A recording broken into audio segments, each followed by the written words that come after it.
It took us a year, but we have finally gotten our hands on the most requested motorcycle on Living It Up, the 2024 Kawasaki Z900.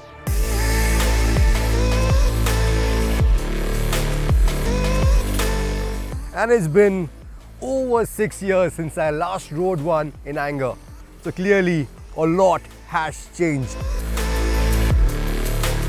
So for 2024, the Z900 gets a brand new headlight, gets all LED lighting, you have a TFT display, and also on the electronics front, you get 2 different power modes, 4 different riding modes, you get traction control.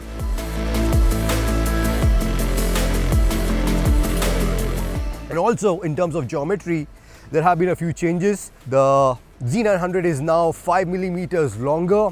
Also in terms of seat height, now the seat height stands at 820 millimeters, which is 25 millimeters more than the previous iteration. It is 4 kgs heavier at 212 kgs, and also ground clearance has increased from 130 to 145 millimeters. So what do all of these changes amount to on the road?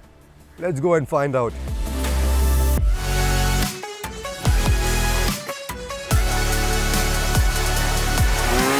The 948cc inline 4mm doesn't need an introduction.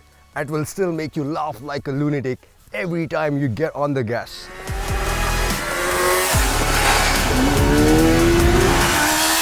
That fat dollop of torque, 98.6 Newton meters to be precise, when combined with the closely spaced 6-speed transmission, it'll ensure that this thing power wheelies in the first 3 gears.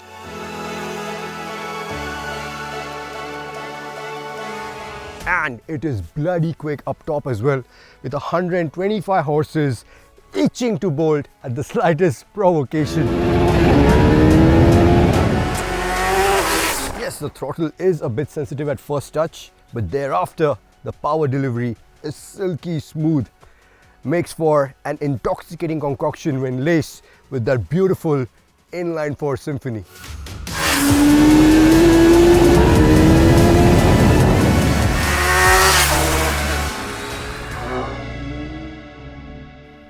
And once we had dialed in the suspension, the Z900 was quite a revelation in the corners as well. In terms of suspension setup, this is the same basic Showa suspension that we are used to. You have 41mm forks which are adjustable for preload and rebound, but only on the one leg, and you have the same adjustability for the shock as well. And the spring and the damping both more err to the side of comfort than spirited riding.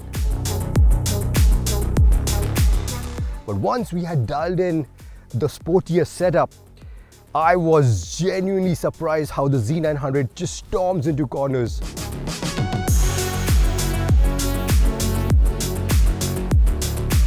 I mean, the front end has no business feeling this good to allow that much corner speed, which will see you change your scraped foot pegs more often than your underwear. Especially for a motorcycle which weighs 212 kgs, which is, I must say, relatively easier to muscle into corners because of the leverage of the wide handlebar and the grip from the stickier Dunlop tires.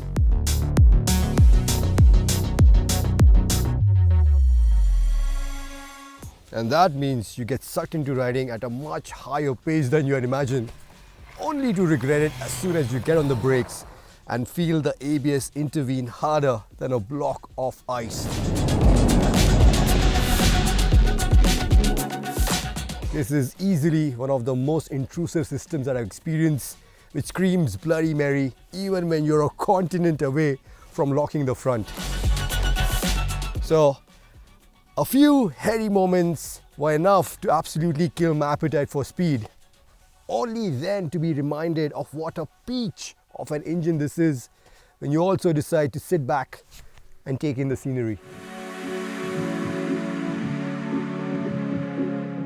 You have as much as 67 Newton meters of torque available from just 2500 RPM, which means you can easily ride this thing in the 4th gear at crawling speeds without even needing to feather the clutch. And that means the Z900 is an absolute delight to ride around in the city. Also, I'm quite impressed with the heat management because under normal conditions, the engine temperature is always hovering in the high 80s. Yeah, in slow traffic, it can go up to the hundreds. But the good thing is, as soon as you start moving, it comes down immediately. And then, as mentioned earlier, you also have softer springs, which means the ride quality is good, which can be tweaked even further with the adjustability.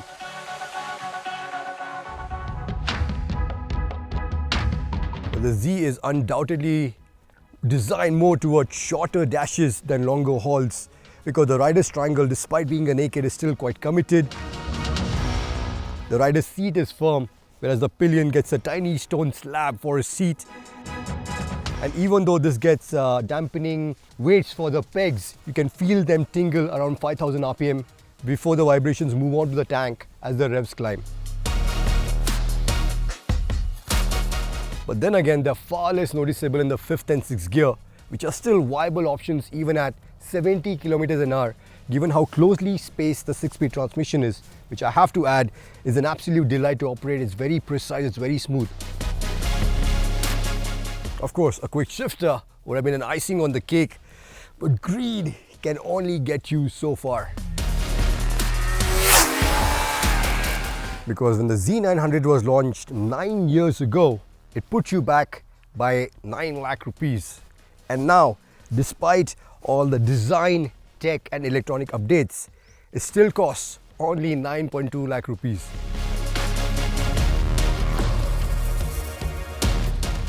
I mean, I don't know how Kawasaki India have cracked this code, but that's the biggest bang that your buck will ever get you, especially for the Z of all motorcycles.